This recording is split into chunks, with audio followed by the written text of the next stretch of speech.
آیا تاسو غواړئ چې تاسو خپل انګلیش نور هم سترانګ کړئ، خپل انګلیش نور هم قوي کړئ؟ ګرانو کتونکو که چېرته تاسو غواړئ چې تاسو خپل انګلیش نور هم مضبوط کړئ، خپل انګلیش نور هم قوي کړئ، نو بیا دا نننی درس، دا نننی لیسن همدا ستاسو دپاره دی. ګرانو کتونکو نن په دې ویډیو کې به تاسو څه داسې الفاظ زده کړئ چې هغه به ستاسو انګلیش بدل کړي. ستاسو انګلیش به د یو لو لیول نه یو ډېر های فای لیول ته وبوځي. نو ګرانو کتونکو وخت ضایع کول نه غواړو، راځئ چې دغه الفاظ زده کول شروع کړو. our first word is افرنٹ.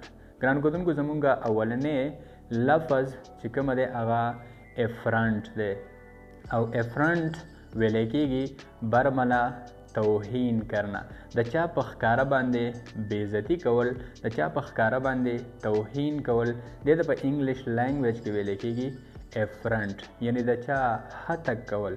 او ګرانو کتونکو د دې سیکنډ فارم دی افرنټډ، او تھرډ فارم یې هم دی افرنټډ، او څلورم فارم یعنی آی ان جی فارم یې دی افرنټینګ.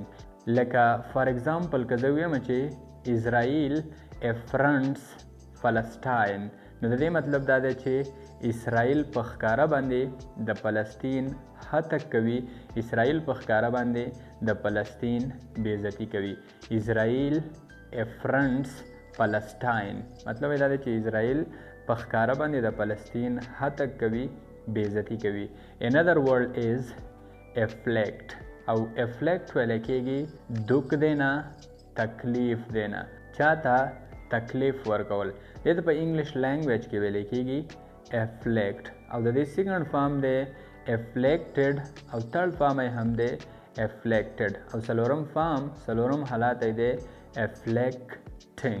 لکه فار ایگزامپل که زه ووایم چې naughty students afflict every time to their teacher، مطلب یې دا دی چې شرارتیان سټوډنټان، شرارتیان طالب علمان هر وخت خپل استاد ته تکلیف ورکوي، خپل استاد ته دک ورکوي. naughty students afflict every time to their teacher، مطلب یې دا دی چې شرارتیان طالب علمان، شرارتیان سټوډنټان هر وخت خپل استاد ته تکلیف ورکوي. ګرانو کتونکو زه امید لرم چې تاسو به پوه شوي یئ. او اوس راځئ چې یو بل ورډ، یو بل لفظ هم زده کړو. another word is align، او align ویلی کېږي صف بندي کرنا، صفونه جوړول. فار ایگزامپل په جومات کې د جمع دپاره، د مونځ دپاره صفونه جوړول، په جنازه کې صفونه جوړول، یا یو بل کار ته، یو بلې خبرې ته صفونه جوړول، دې ته په انګلیش لینګویج کې ویلی کېږي الاین. او ګرانو کتونکو د دې سیکنډ فارم دی الاینډ، او تھرډ فارم یې هم دی الاینډ، او څلورم حالت یې دی الاینګ. ګرانو کتونکو فار ایگزامپل که زه چاته ویم چې شابه زر کوئ یله صفونه جوړ کړئ، یعنی تادي کوئ صفونه جوړ کړئ، دې لپاره په انګلیش کې استعمالیږي الاین hurry up. د الاین hurry up مطلب دا دی چې شابه کوئ اله صفونه جوړ کړئ. ګرانو کتونکو زه امید لرم چې تاسو به په دې هم پوه شوي یئ. او اوس راځئ چې یو بل لفظ هم زده کړو. بل لفظ دی اګریو، او د اګریو مطلب دا دی غمزده کرنا، کسی کو غم پہنچانا، چاہتا غم رسول، دې ته په انګلیش لینګویج کې ویلی کېږي اګریو. او د دې سیکنډ فارم دی اګریوډ، او تھرډ فارم یې هم دی اګریوډ، او څلورم حالت یې دی اګریوینګ. لکه فار ایگزامپل که زه ووایم چې یو اګریو می، نو مطلب یې دا دی ته ما ته غم را رسې، ته ما غم زده کې. یو اګریو می مطلب یې دا دی چې ته ما ته غم را رسې. خو ګرانو کتونکو اوس په افلیکټ او په اګریو کې څه فرق دی؟ ځکه افلیکټ مونږ وویل چې چاته تکلیف وررسول، چاته دک وررسول، او اګریو مونږ وویل چې چاته غم وررسول، چاته څوک غمزده کول. کله چې تاسو چاته فزیکلی تکلیف ورسوئ، یعنی څوک چېرته خوږ کوي، د چا څه لانجه وکوي، یعنی چاته فزیکلی تکلیف ورسوئ، نو دې ته ویلی کېږي افلیکټ.